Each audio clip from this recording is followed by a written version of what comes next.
All right, all right, all right. Ladies and gentlemen, boys and girls, welcome back to another episode of That's an Awful Take. I'm your host, Price Manser, your hostess with the mostest, here to make the most out of your day.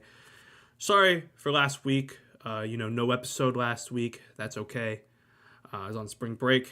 Need to give myself a little time to enjoy my spring break. So that explains the no episode there. My hair's being crazy right now, but I'm just gonna roll with it. Anyways, hope everyone is having a fantastic Thursday. We're so back right now. I'm so happy to be back recording the podcast for you guys. It's been a while, so I'm glad that we are back. Yeah, from the title, we're gonna be going over some March Madness, Sweet 16 stuff, since that's what I missed last week. NFL free agency, there's some big updates we can go over. And today's MLB opening day. Happy opening day to those who celebrate. I've been a new celebrator of opening day. Not a big baseball guy before, but we're trying to branch into that. I've been watching the games, so it's been relatively exciting stuff. Got some money, of course, riding on the baseball stuff, so hopefully we can cash out there. But let's go ahead and get into a little bit of this March Madness stuff we've been talking about. So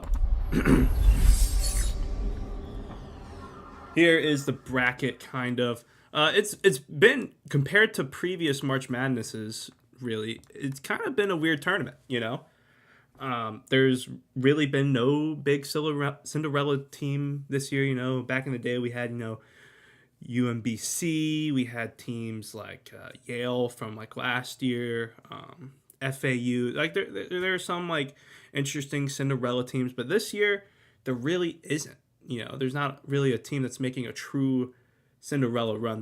This is the first March Madness in 5 years where a 13 or lower seed hasn't reached or gone to the second round. So really different March Madness tournament from this year. A lot of people blaming NIL. I wouldn't be so quick to blame NIL for this reason, but it's only the first year that this has happened like this because of, like, with NIL being around. So I mean, it's just something we're gonna have to see. I'm not gonna be the one who blames NIL because it's really an easy scapegoat. But I think NIL and the transfer portal, all that, that's really good for the game in general. But we'll see what happens with that. But out of the round of 64, the lowest seed to advance was McNeese State, which was a 12 seed, and they didn't even make it past the second round. A lot of teams were predicted to upset, but didn't. You got like UC San Diego. I was personally picking them to beat Michigan, but they lost by 3. Yale was a big name. Utah State, VCU, Lipscomb was a name that was thrown around. Like the only teams that really upset that were like, people were saying that this team was going to upset, I feel like was like Drake. New Mexico was a pretty easy one to call, I believe. But like teams like Drake, New Mexico, Colorado State, those teams were like, the big ones where it was like calling the upset. So I guess like really it was McNeese State and Colorado State both, didn't make it past the second round. But kind of a weirder March Madness this year, but that's fine. I think that it does make the Sweet 16 interesting so far, which is what we're going to be mainly talking about today. And I do think the matchups are kind of really elite this year. So, like, we look here, Louisville Creighton was a great game. A lot of people had Louisville, but Creighton wins it out. A very experienced team over there, the Creighton Blue Jays, but, obviously took the L to Auburn. Michigan on quite the run. Same with Ole Miss. They look good. New Mexico, I thought was a really good team this year. Great guard or great backcourt really, but can't beat Michigan State, which Michigan State has been on an absolute run this season. They look very good. Florida obviously wins a close one against UConn. UConn, the fact they were an 8 seed was kind of ridiculous, if you think about it, because they really are that good of a team. Maryland, one of the teams that I believe could probably make it to the Final Four if they can beat Florida, especially. Like Maryland is a really great team, but they just get placed in a pretty rough draw against Florida, being the 1 seed on that side. Texas Tech obviously has been really good. Drake, beat Missouri. Arkansas on quite the run. Same with Texas Tech. Not a lot of people talking about Texas Tech, I feel like, but very good team over there. We'll get into that a little later on. But Arkansas, a very, good team. Calipari, great coach, historically great coach as well. Coaching Arkansas, they're looking good. Duke's going to be Duke. They're insane. Baylor, Mississippi State. This is a great game. I actually watched this game on our cruise, but this was a great game. Baylor and Mississippi State, really back and forth up until the end, but Baylor gets the win. And Baylor was a really good team in the Big 12. A lot of people underrate Big 12 basketball, in my opinion. There's so many good teams over there, especially with the addition of Houston. Like such a good conference. Football, basketball, baseball, all that stuff, in my opinion. Really no surprises here. Arizona is a great team this year. BYU has been really good this year. Got one of the tougher, 11 seeds in VCU and still got the win. Then got won a close one against Wisconsin, who, seemingly has always had a high seed of the past couple of years, but, they never really pan out with it. They always lose in the first, like they got first rounded last year, but I think maybe it was like Yale or something. I don't know. Or maybe it's Colgate. It's Colgate or something. I don't know. They got first rounded last year. Then they get bounced by BYU, which BYU is actually a really good team. Once again, one of those Big 12 teams again. Then you got Alabama, who almost got beat by Robert Morris at one point. But, they're still going strong. My favorite team in the tournament, Houston, looking to make a run. I love it. Georgia got absolutely destroyed by Gonzaga. Gonzaga's a great team. McNeese, once again, I think this is one of those upsets where a lot of people had McNeese. It was hard not to with our boy Aura on at the manager position. But, no. Can't beat Purdue. Purdue, going into the tournament, wasn't that, a lot of people weren't talking about Purdue, saying Purdue, a lot of people picking High Point to beat Purdue, beating, McNeese beating Purdue. And, I had Clemson beating Purdue, I think, in my bracket. But as you could see, Purdue is still going strong, makes it to the Sweet 16. Everyone thought they would fall off without Zach Edey, but that is not the case. Illinois was another team that I had going pretty far in my own bracket, but takes the loss to Kentucky, who's been playing pretty good basketball as of late. We'll get into more of that later. And then teams like UCLA, Tennessee, they're going to be good. So that's kind of our little recap of, what has been so far in March Madness. So let's get into, the actual games coming up in the Sweet 16, right? So we got Michigan and Auburn. This is going to be a pretty good game, I believe. What can you say? Johnny Broome is really good at basketball. And that's kind of like all of Auburn's whole team, right? That's just not what I wanted. But anyways, if we go to Auburn's team as a whole, like their team is really good. You have Johnny Broome, you had Chad Baker Mazara, I think that's how you say it. But like these two have been absolutely dominating. 18-10 for Johnny Broome. And he leads your team in almost every statistical category, up for Player of the Year. So, they're really good. So, and what does that mean, right? So, this is Auburn's game to lose. That's pretty much what it means. They've looked great so far through SEC play and the non-conference at the start of the year, even towards the end of the season. Obviously they didn't win the SEC tournament. They got put out by Tennessee, but they still, they're a great team. They're going to show up when it matters. So they're here, and, they just beat a very good, experienced Creighton team by 12. And I just don't think Michigan can compete, That's Michigan is just purely outmatched. Really, that's what it is. So I think, Auburn's going to win this pretty handedly, honestly. Not going to be one of the closer games to call. But, as we get into the games, I think a lot of these games have the potential to be really, really good. So let's get into it. Michigan State, Ole Miss. Ole Miss is one of the hottest teams in the tournament. The 6th seed, kind of mid in SEC play. But, they got their tournament berth, and then they got the win against UNC in the first round, and then they beat Iowa State in the second round. Iowa State was one of those really good Big 12 schools. So, you see Ole Miss is heating up. They're one of the hottest teams since the start of the tourney. But, the Spartans of Michigan State is one of the hottest teams, going into the tourney. You know, they're like 10-0 and they're or sorry 9-1 in their last 10. Um, and this is going to be a close game. I think it's going to be way closer than the matchup predictor or anything else has it. But you see the spread here, 3.5 points. I think it could honestly be within 3.5 points. The way these two teams are playing, both are extremely hot right now. But this is going to be a close game, and Ole Miss is hot. The game is being played in Atlanta, so a lot of guys from Ole Miss, they're going to have people in town. The fans are going to show up, I believe, and that means a lot, especially in basketball. But game getting played in Atlanta, but this Michigan State team, it's very well coached. It's kind of been a long time coming for them, right?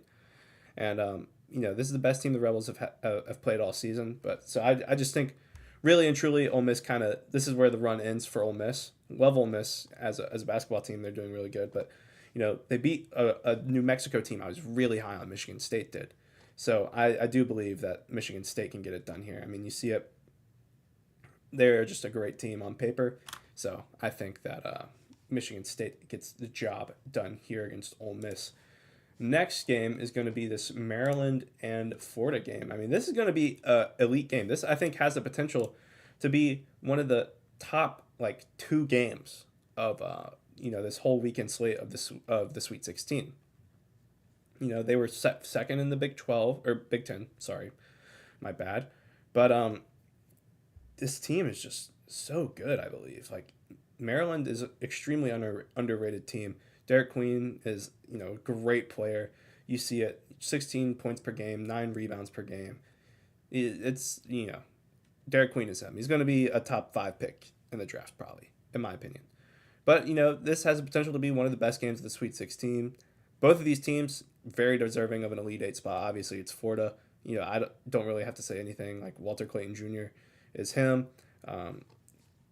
That's pretty much all I gotta say. I mean, we could look at the roster if you want, but like, it's like Elijah Martin is really good. Will Richard is really good. Like, the whole team up and down is just really good. Walter Clayton, after watching that UConn game, Walter Clayton is him. But and that's coming from a Georgia fan, But Florida's been elite. Walter Clayton is him. Will Richard has been great in the tournament. I think he's averaging like 10 points or something. Maybe, I forget what it was. I can look it up right now. Yeah, he's averaging 14 over the last 10 games, in the tournament. That's huge.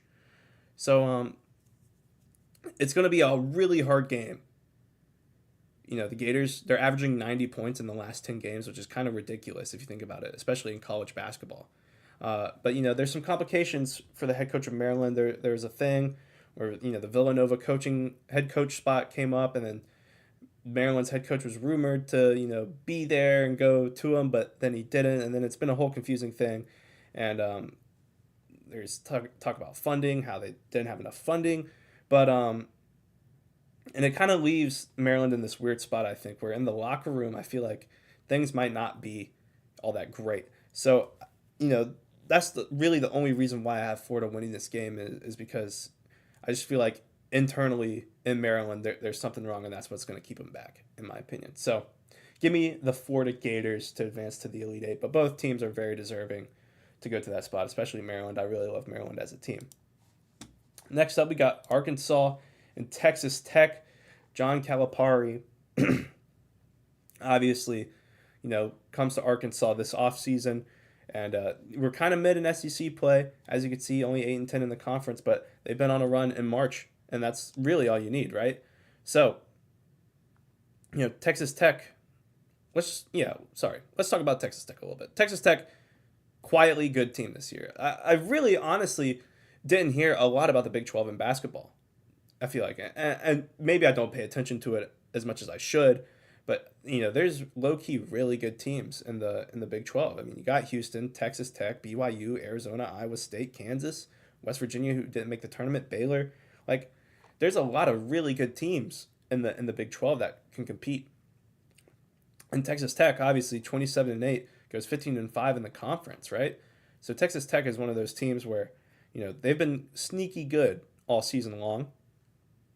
And, that's great. But this is a John Calipari-led team that is red hot, the Arkansas Razorbacks. Big win against Kansas. big win against St. John in the second round against Patino. I mean, you face so much adversity, in my opinion, as Arkansas since this tournament started. You get a really tough draw in Kansas, and then, yeah, Kansas was like a 9, or was it a 7 seed? Pretty low for Kansas traditionally, but Arkansas still gets it done. I mean, that's Kansas. Kansas hasn't lost the first round of a tournament in forever, but Calipari leads them past Kansas, leads them past 2 seed St. John, and maybe you could say St. John's was overrated, but I know a lot of people who were high on St. John's to begin with. But I think that the Razorbacks have a legit chance to win this game. I wouldn't be surprised. Really and truly, I think Calipari keeps it going. Give me Arkansas to win this game. They're looking nasty. It's going to be hard, but I think they could do it.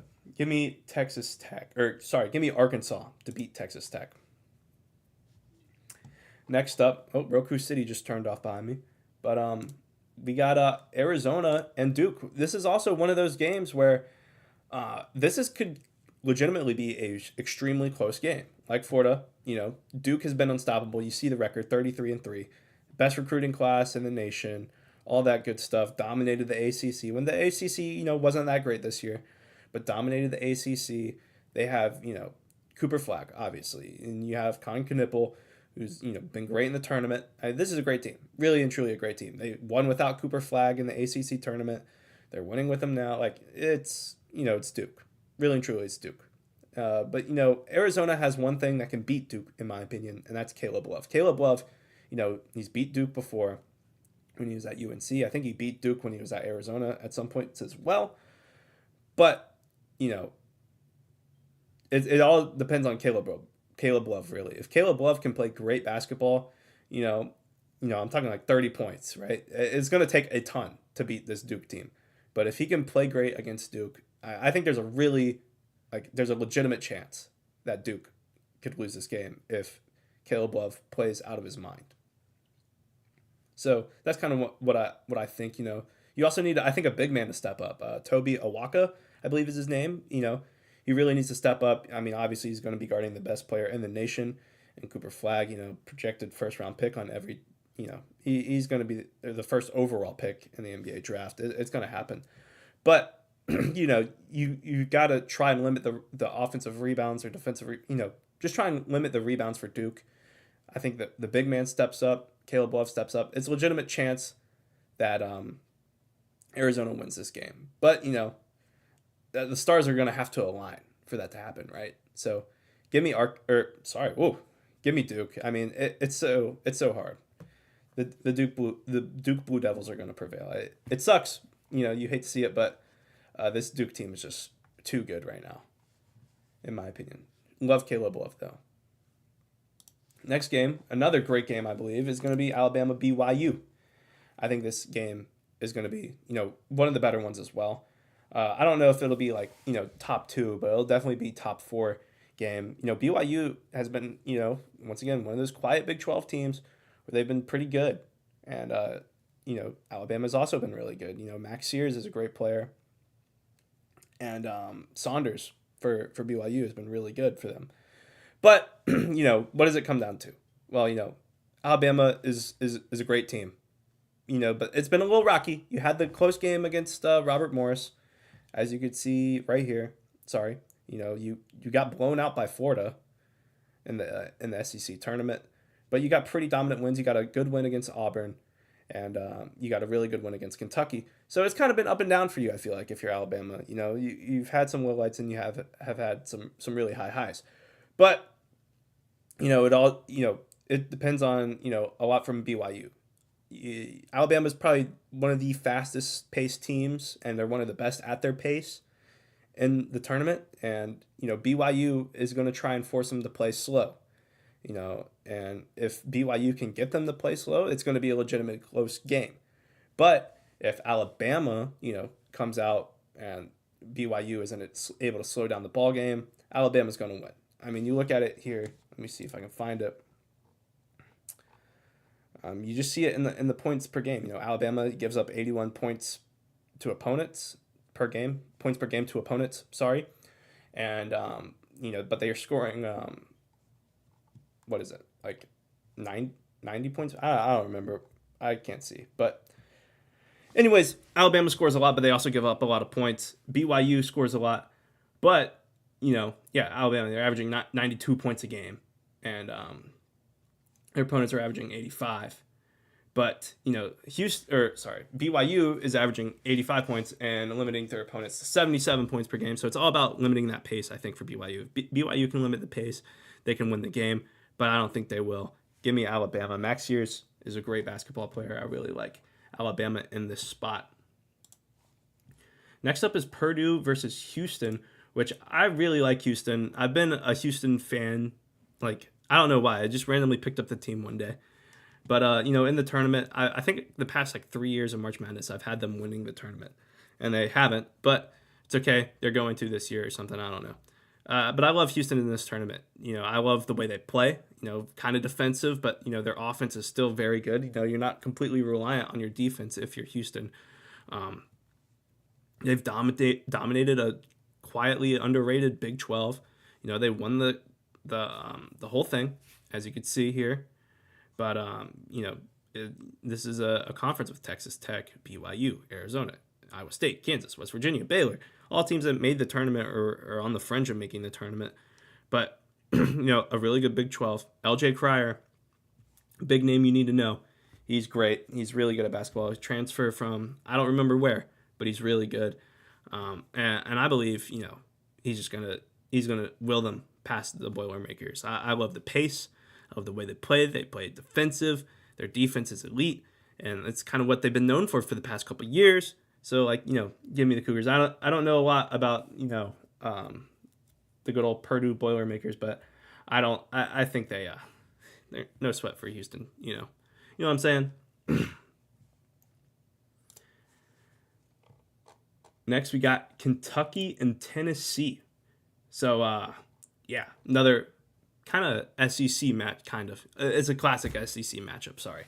Kentucky, they kind of struggled in the SEC this year. Went 10-8, as you can see right here. They went 10-8. Not a great regular season. Tennessee went 12-6. They were very hot to start the year. I think they were number 1 at one point in the nation. Yeah, but during the regular season, Kentucky kind of struggled, but not against Tennessee. Kentucky won both regular season matchups against Tennessee. So, but they were both extremely close, right? So, here's the thing. You win those 2 games in the regular season, you're feeling good, but they're close. And then you play the team a third time in the tournament, and now you're thinking, if you're Tennessee, I'm pissed, lack of a better word. We're gonna win this game. It's a different mindset, especially if it's close. I'm not losing a third time. So I think with that mindset Tennessee's gonna have coming into this game, I think Tennessee can get the win, especially when it matters most, how it's gonna go. I think Tennessee can get it done. Chaz Lanier, great over the past 10 games. I think he's averaging 20 points, 19 or something in the past 10 games. But I think he'll lead the Volunteers to victory here. Let me take a sip of water here.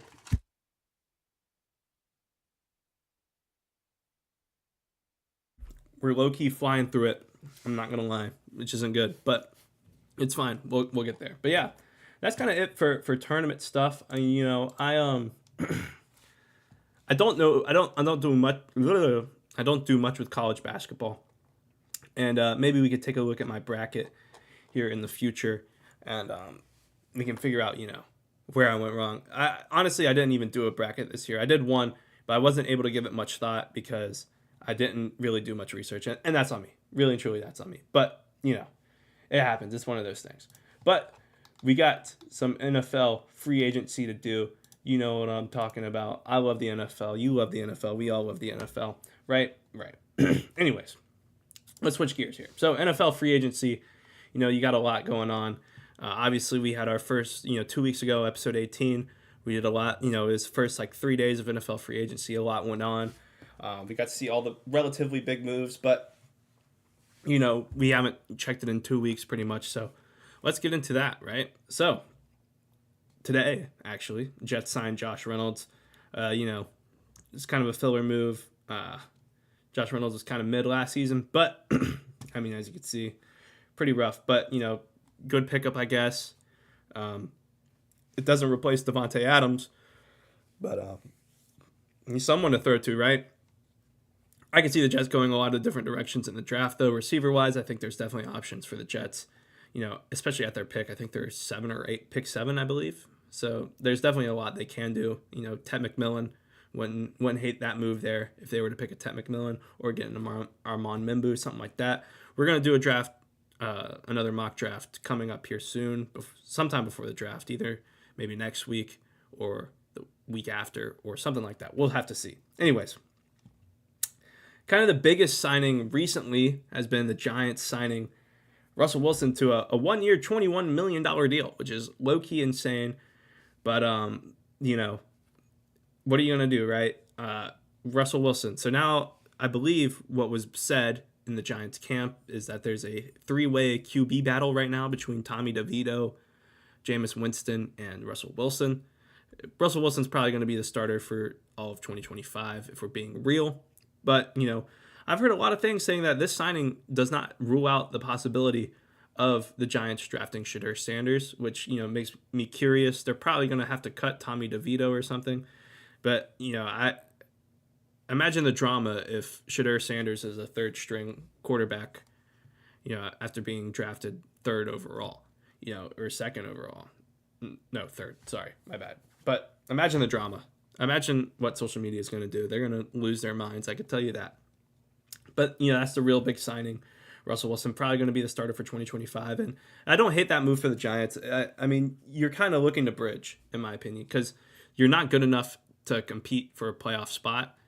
I do think, that maybe they could be in the hunt. But with how miserable their O-line has been, the defense does look better. I really like what they've done so far in free agency. But, I think this is kind of just a bridge move. You kind of wait until next draft because, there's players you like in the next draft that can help build your team. But that's kind of what I feel about that. Patriots signed Stephon Diggs. This one, I like it, but I don't like it at the same time. Obviously, Stephon Diggs got hurt. I think he tore his ACL. Correct me if I'm wrong, but I'm pretty sure he tore his ACL for the Texans this year. Obviously, he had that 1-year deal. But he got traded, right? He got traded from the Bills to the Texans and then didn't sign an extension. So tore his ACL. The Texans didn't bother to re-sign him, from what I've heard.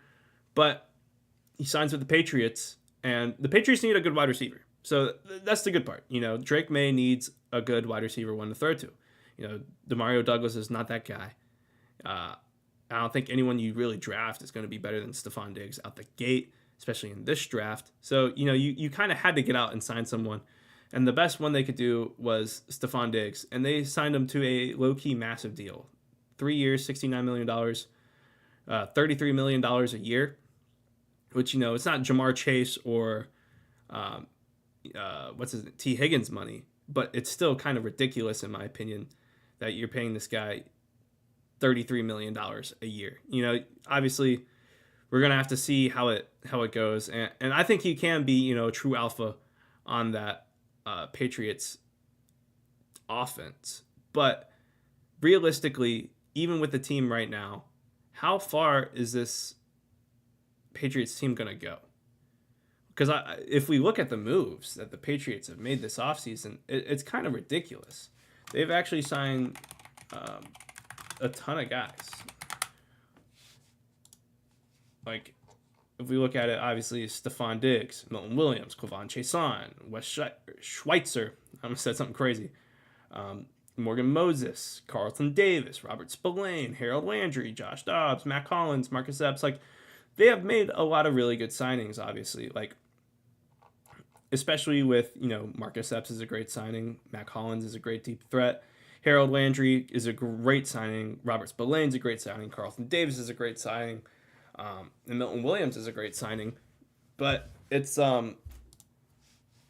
this team just went, I believe, 3 and 14 or something. 3-14, I think. Something like that.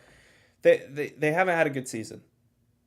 But I don't, I like going out and spending your money. You got criticized for doing that last season that you didn't spend your money. So now you're going to spend your money. But I don't know if this was the right move. I would have waited. To be honest, I would have waited. But They're not. They're just going for it, and I could just respect that, I guess. So Patriots signed Stephon Diggs. He's 31 years old, by the way. So it's going to be interesting to see if he still has it, especially coming. You're 31, coming off of an ACL tear. It just screams not good. The Bengals are unlikely to trade Trey Hendrickson. I've been reading that Bengals the asking price is too high, but they're working to get the extension done, which is really surprising for the Bengals, as they haven't been a team known to spend a lot of money on players. But Daniil Hunter got an extension earlier. So, who knows what Trey Hendrickson's going to get. 17 and a half sacks last season, led the league in sacks. So, it would be a great re-signing. But, you know, it's just interesting to see that the Bengals organization just kind of sucks. That's just what I'm trying to say. You have a couple small moves here. Doesn't really matter. Here's the Jameis Winston signing, 2 years, $8 million. Jameis kind of signed to be the backup, but you never know. Could be the starter. 13 and 12. 13 touchdowns, 12 interceptions. That's kind of what you're getting with Jameis Winston nowadays, post LASIK even. But I do think Jameis Winston, he's a great backup quarterback. He's a great locker room guy, great vibes guy. We've all seen the interviews. We've seen the college football playoff interviews when he was in NOLA. I saw him interview an Iguana this morning. It's Jameis Winston. I love Jameis Winston. I'll never hate Jameis Winston ever. The Steelers met with Aaron Rodgers. Kind of big news for the Steelers. You really don't know what's going on, right? Because, you bring in Mason Rudolph, familiar face, for quarterback at least, and then they haven't done anything. And really and truly, Aaron Rodgers didn't have a bad year. You see it here, almost 4,000 yards, 28 touchdowns, 11 interceptions, 90 QBR. Really not a bad season from Aaron Rodgers. But I do think a lot of teams, Aaron Rodgers is 43 years old, I believe. Let's see if I'm right. Maybe it's 44. If it loads, it's not going to load. All right. Hold on, guys. We got this.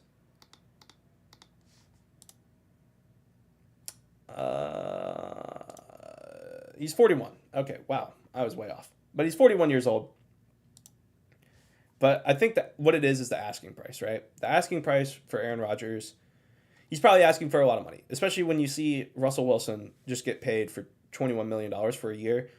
That means Aaron Rodgers is probably expecting like 25 a year, maybe even more than that. So that's the big issue with Aaron Rodgers is, especially with a team like the Steelers. I feel like the Steelers recently haven't been ones to dish out money.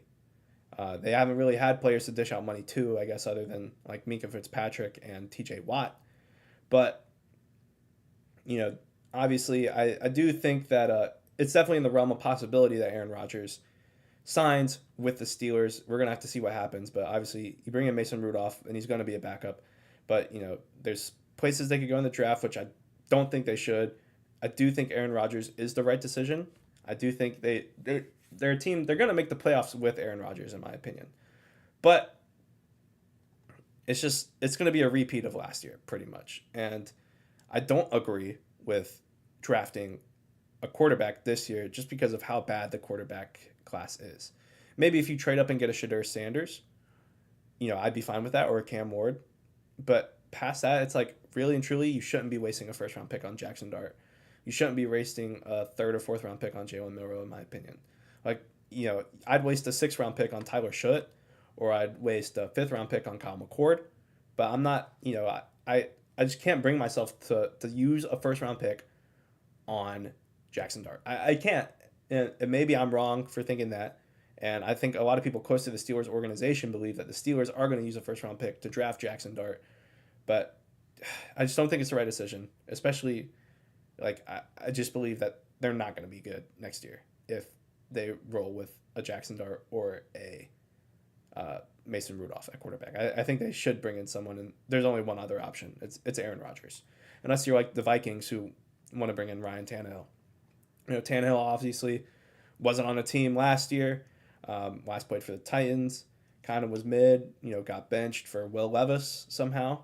But, no deal is imminent. You see that right there. So just a little discussion, but I've heard, Joe Flacco is a name that's been thrown around, to be a backup, maybe a mentor for J.J. McCarthy, because I do think it's pretty obvious that JJ McCarthy will be the starter. I know that the Vikings organization has said, and KOC have been like, it's an open QB competition. But you look at the Vikings depth chart right now. If I can pull it up. You look at the Vikings depth chart right now for 2025, and the only QBs on the roster are JJ McCarthy and Brett Rypien. So it's like, how much of a QB competition really is it, you know? But I think JJ McCarthy, like, if he's going against Brett Rypien, obviously he's going to win that job. But I think it's pretty obvious that that's what's going to happen. Brown signed Jerome Baker, very solid linebacker. Chargers signed Tyler Conklin, very solid tight end, you know, played for the Jets. And I really do, especially with this move of the Chargers signing Tyler Conklin. Conklin can be a starter, but really and truly, I feel like you want him as a backup. So I do still believe that somewhere the Chargers are going to find a tight end. You know, this tight end class is great, top to bottom, really. I mean, you have so many names that are really good. You know, just off the top of my head, you have Tyler Warren is probably going to go to the Colts. I mean, that's just it. We've seen it a million times. You have Colston Loveland from Michigan. You know, that's probably who the Chargers are wanting to get. You got Harold Fannin, who's probably my favorite tight end in the class. You got Gunnar Helm from Texas. You got Arroyo from Miami. You know, there's a lot of guys. There's a very deep tight end class, very deep running back class, very deep edge class. So there's a lot of guys that are definitely, you know, available for the Chargers to pick a tight end. I think there's definitely a lot of room for the Chargers to pick one, and I do think they do end up picking one in this draft. Texas signed tackle Trent Brown, you know, just kind of a replacement guy. You know, they need a line, so it can't hurt, right? The Saints signed Brandon Cooks, one of the bigger signings. I'm a big believer in Brandon Cooks. You know, I loved Brandon Cooks. Obviously, he was hurt, I think, a good bit of last season for the Cowboys, but, you know, back in the day, back when he was on the Saints originally, he was great. The Rams, he was great. The Patriots, he was great. You know, won a Super Bowl, or I think he low-key lost it. I don't remember. But I remember him getting a concussion in the Super Bowl. But anyways, I love Brandon Cooks, you know, a veteran guy. Excuse me. And, you know, you look at the Saints wide receiver room right now. It's Chris Olave, who can't stay healthy. You know, he's always out with a concussion. You got Rashid Shaheed, who was out most of last year with an ACL injury. So, you know, the Saints are kind of struggling in the receiver department, I believe. So, you know, this is a good signing. This can only help them, right? The Lions get Avonte Maddox, originally from Detroit, kind of just a depth guy for the Eagles, but, you know, was pretty good when he did have to play in certain games. But, you know, kind of just a depth guy. You know, didn't really get over Cooper DeJean or Darius Slay or any of those guys. So, you know, kind of just, I think, going to be a depth guy for the Lions. Lil Jordan Humphrey doesn't really bother me. Doesn't move me anyways. Same with Anthony Bell. You know, a lot of these signings are kind of goofy. So, you know, Brown signed Tevin Jenkins. Remember him? When he was drafted? Falcons signed Felipe Franks. What are we doing? As an organization, what are we doing? Why are we signing Felipe Franks again? Anyways, Commander signed Michael Gallup. You know, this is, I believe, a Dan Quinn kind of guy. Obviously, Michael Gallup retired last season and came back now and is now going to be playing for the Commanders. And you look at the Commanders' depth chart at wide receiver. This one I can actually name off the top of my head. You know, you got Terry McLaurin. You got Deebo Samuel. You got Noah Brown.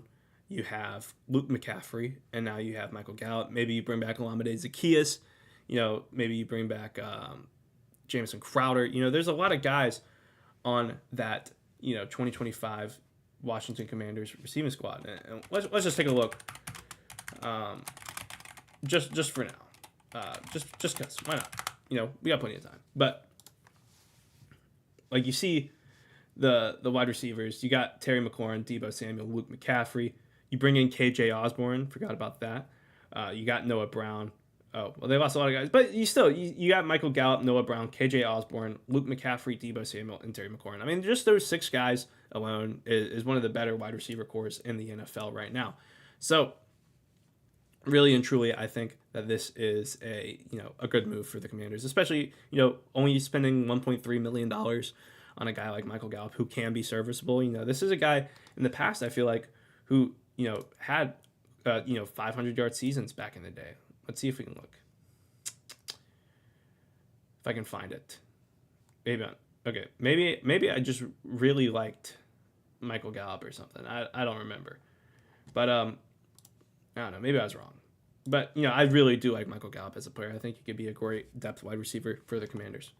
Texans extended Danielle Hunter. Kind of talked about this earlier, but 1-year extension for $35.6 million. These contracts are kind of getting outrageous, but, you love to see it. 31 tackles, 12 sacks, 1 forced fumble. It's Danielle Hunter. He's a really good player. He's been around the league for a while, too. So I like this move a lot. Browns signed DeAndre Carter. Who cares? Rondale Moore. Vikings signed Rondale Moore to be that wide receiver 3-4 guy. Falcons legend Rondale Moore.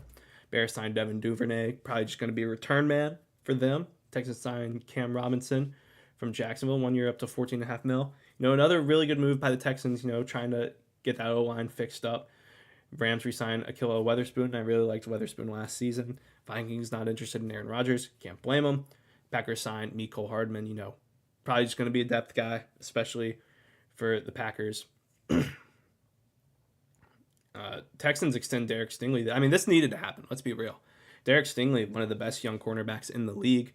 Definitely top 3. You think of young cornerbacks in the league. You got like Pat Surtain, Derek Stingley, maybe Devon Witherspoon you put up there. But I really like Derek Stingley. Locked down, right? 5 interceptions. He's an absolute ball hawk. So I think it really works out well in the NFL. So I love this extension here. This is a guy Texans needed to extend, part of their core, that young core on that DeMeco Ryans defense. So I really like the Derek Stingley Jr. signing. Anyways, let's continue. This was kind of the big news out of the from the last time I streamed the podcast. Was the Bengals extending both Ja'Marr Chase and T. Higgins, which was kind of ridiculous because we really haven't seen the Bengals pay anyone.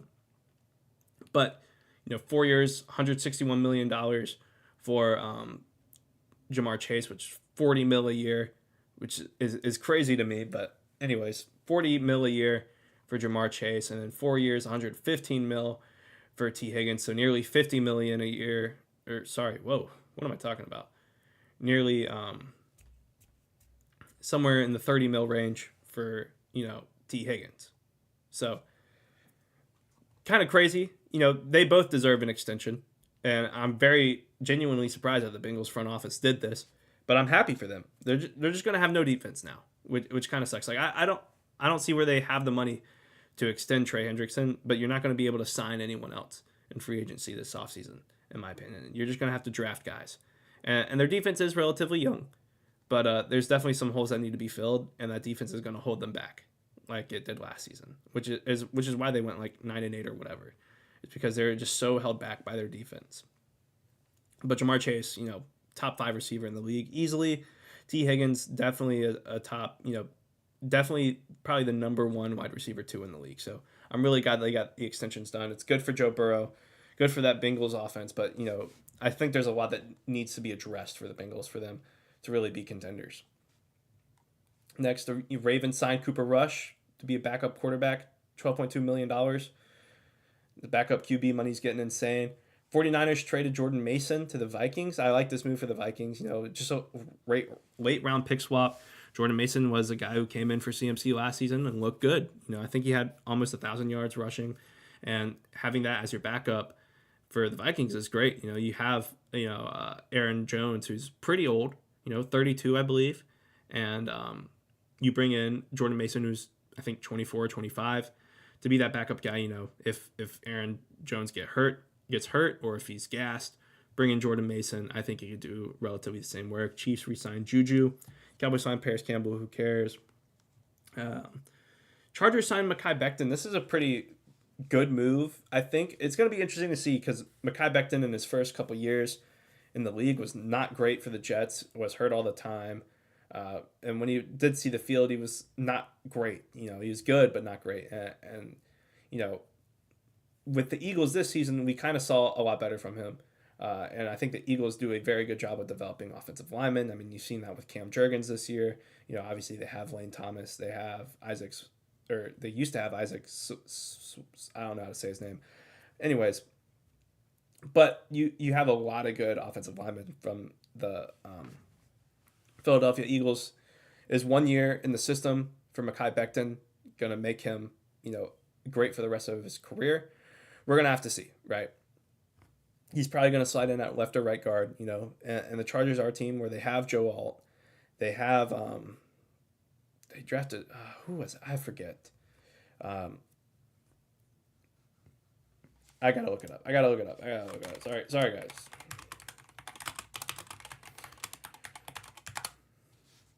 He's hurt a lot.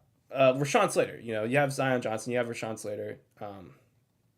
So maybe you have Mekhi Becton play right guard, you know, because Jamari Slater is your right guard right now, but you have Joe Alt to play right tackle. Like, I think this does make it a lot better for Justin Herbert, right? I think they're making the right moves. For the Chargers, you need to do something in the draft to get Justin Herbert some weapons. I do like what they're doing with the offensive line, though, this offseason.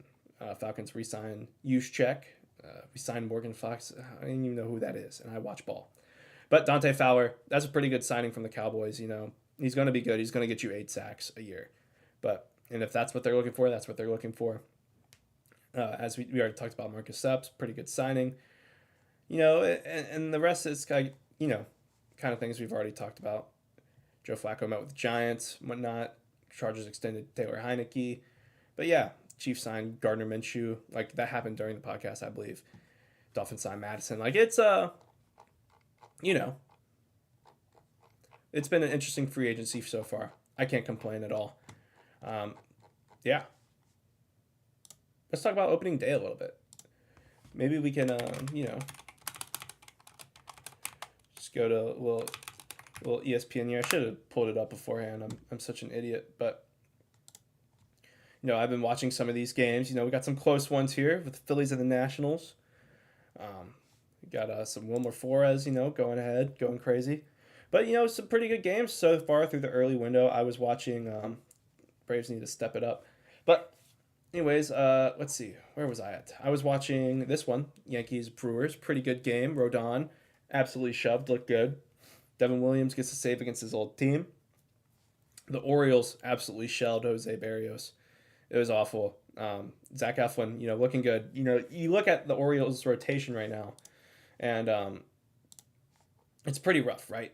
You know, you have Zach Eflin as your day one starter right now. Grayson Rodriguez is on the injured list right now. So then you have Charlie Morton, Dean Krimmer, and Tomoyuki Sagano, who's 38 years old from Japan. So, you know, how's that going to turn out? You know, you're just really waiting till Kyle Bradish and Grayson Rodriguez get back. Once those two get back, obviously they're going to be really good. But yeah, I mean, there's a lot of guys on this team. You know, Baltimore's going to be a really good team. Kind of rough for the Blue Jays, though. Absolutely get shelled like that. Red Sox get the win, gets the Rangers. You know, that man, low key. You know, I was watching this game, and Aroldis Chapman gets the win. Kind of crazy. What year is it? But you know, Garrett Crochet goes 5, gives up 5 hits, 2 runs, 4 Ks. You know, not bad. But you know, I feel like you'd want more, especially if you're trying to make him your ace. You know, I think a lot of people were expecting more. But you know, you see the hitters, Wilyer Abreu, 2 home runs. You know, look great. But Texas, you know, got to get it right. Luke Jackson gets the loss. Thank God we don't have him. You know what I'm saying? But you look at Texas. You know, Evaldi looked great, 9 Ks. It's just kind of the bullpen kind of blew up on him. You know. Especially Luke Jackson. I think Luke Jackson, you know, you see the 81 ERA. I'm just kidding, but you know, you give up 3 runs on 2 hits. It's pretty rough, right? But Nathan Evaldi looked great, and that's one of the really good things about the the Texas Rangers. Sorry, Jesus Christ, the Texas Rangers starting rotation. Sorry, You see it. It's Nathan Eovaldi, Tyler Mahle. You got DeGrom. You got Kumar Rocker, who is looking to have a breakout season, and Jack Leiter. But you have a lot of guys who I think could be a pretty decent rotation. So I really like this Rangers rotation, is what I'm trying to say. You got the Giants get the win against the Reds. That man, Logan Webb looked pretty good. Not great. I was lying. But Hunter Green, 8 Ks. It's trying to carry over. Had a pretty good end of last season, and then trying to carry it on to this season. So we love that. I want to see Hunter Green be good. I think I can speak for a lot of people where I'm just one of those guys that wants to see Hunter Green be good, is what I'm trying to say. But you got guys like, is this Tyler Rogers? Yeah, Tyler Rogers gets the first win of the season. So, you love to see it. I don't even know what I'm trying to say, to be honest. This is poverty. This is poverty. The Angels might be the worst team in baseball. How do you get beat 8-1 by the worst team in baseball? I don't get it. But, you see it. Yusei Kikuchi gave up 3 earned runs, and then whoever Ryan Johnson is got absolutely shelled. I mean, this is the Poverty Bowl, really and truly. Benintendi hit a home run. Woohoo! But, it's pretty rough stuff. And the fact you're getting blown out 8-1 by the White Sox is really embarrassing. I don't even watch ball like that. One thing I was kind of sad about was, I'm on the Cole Ragans hype train so hard. I love Cole Ragans, but, kind of a mid-game. This game, he goes 5 innings, but gives up 3 runs and 5 hits and 2 walks and only strikes out 3. Not really what you want to see from your ace.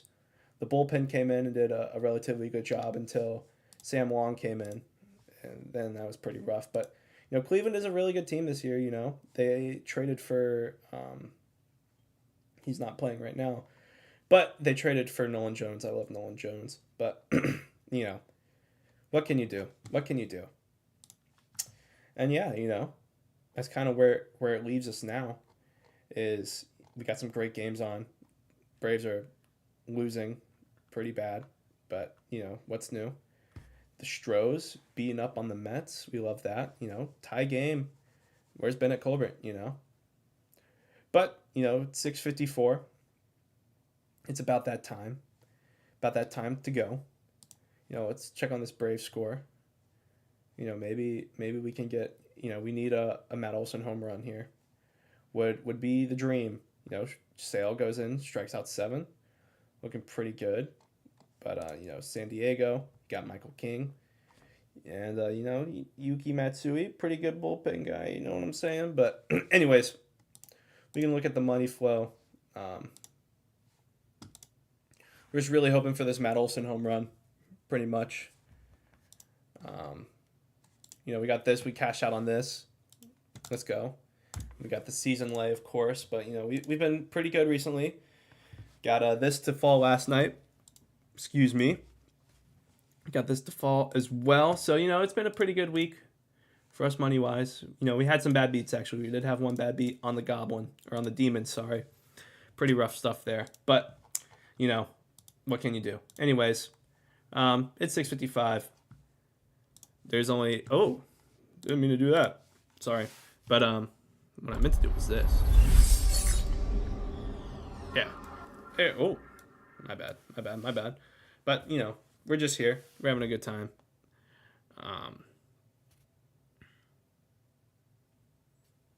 Yeah.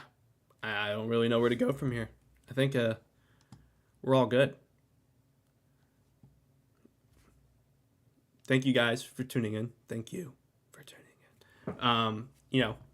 Can't wait to do next week's episode. We'll probably do another mock draft, to be honest. I want to do 2 more before the actual draft starts. So what it would be ideally is we do 1 mock draft next week where we kind of get everything right. And then the week of the draft, I will be live streaming the draft. And then we do 1 before the draft starts, because I believe the draft starts at 7. or 8. Let me see here. Yeah, it starts at 8. So, we hit a little, podcast as usual, do my last mock draft of the season at 6. Then we take a break. I eat food or something. And then we come back 8 p.m. draft time, draft show. So it'll be all great stuff. We love to see it. We'll do the first round and all that. But yeah, thanks for tuning in. I greatly appreciate it. Until next week, we will get right.